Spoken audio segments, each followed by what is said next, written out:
Air New Zealand began flying to Antarctica in 1977. For 3 years, they provided passengers the chance to see the frozen continent at the bottom of the world. Air New Zealand may not have been the first to offer champagne flights to the ice, but they were determined to be the best. Absolutely fabulous, and I've never seen anything like it in my life. Is it how you expected? It's beyond anything I've ever dreamt of. But the dream came to a crashing halt November the 28th, 1979, when TE901 slammed into the lower slopes of Mt Erebus, the world's most southern active volcano. All 257 people died instantly. For the past 40 years, people have argued whether or not there was a cover-up, or as a judge famously put it, an orchestrated litany of lies, as the airline and the political establishment sought to avoid liability for the disaster. In Erebus, Flight 901, Litany of Lies, made for the New Zealand Herald to mark the 40th anniversary of the accident, we investigate the stories behind the disaster. Across the next 10 episodes, we explore different perspectives on the tragedy, our biggest disaster, and still the worst air crash in the Southern Hemisphere.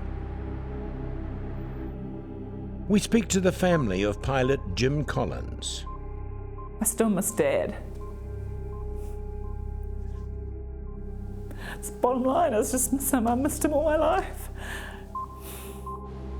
We discovered that for many people, the crash has never gone away.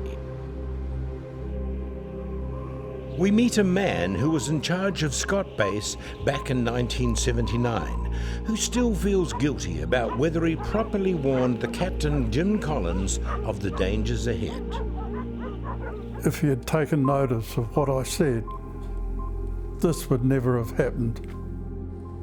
In the middle of the Arizona desert, we meet an American helicopter crewman still suffering from PTSD from helping to recover bodies from the mountain. I had a breakdown. There's no way that you could have been there and done what we did without it affecting you, unless you had no soul. The families of passengers who lost loved ones that day rake through their memories.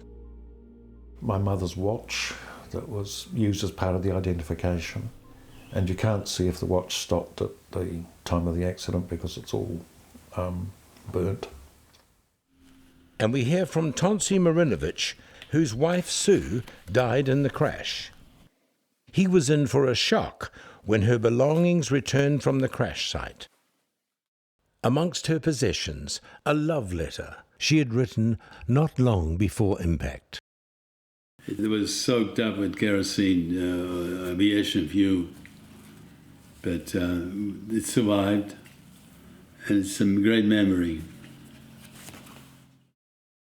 Tonsi has never revealed the existence of this letter before. She was the love of my life, my soulmate. In later episodes, we go to the reasons for the crash and hear different perspectives from the lawyers and witnesses. I think mistakes were made all along the line. I think this was a huge systemic error. Opinions about blame remain as divided now as they did 40 years ago. It was pilot error. You mustn't think you know where you are, you must know where you are. The Chief Inspector of Air Accidents, Ron Chippendale, certainly thought the crash was caused by the flight crew. The crew were not monitoring their actual position in relation to the topography adequately. But Justice Peter Mann, at the later Royal Commission of Inquiry, came up with an entirely different explanation, that Air New Zealand itself was to blame. But not only that, some of their witnesses hadn't been entirely honest. In a section highly critical of the airline management, he talks of a predetermined plan of deception at the inquiry. It was, he said, an attempt to conceal a series of disastrous administrative blunders. I am forced reluctantly to say, Mr. Justice Mahon says, that I had to listen to an orchestrated litany of lies. Peter Mahon was later criticised for using the phrase, an orchestrated litany of lies. But so, the arguments continue, now with the benefit of hindsight. You had death, you had conspiracy, you had all sorts of allegations which, and all sorts of occurrences which really belonged in the 5 acts of a Shakespearean play. In the next episode, we track down this man, Marlon Knock.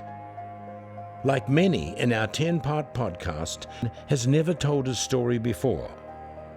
I said, call him back. Call him back now. For the first time, Marlon Knock reveals the haunting message that was tragically too late for the DC-10 and the 257 people on board. I'm Garry McAlpine, and this is Erebus Flight 901 Litany of Lies.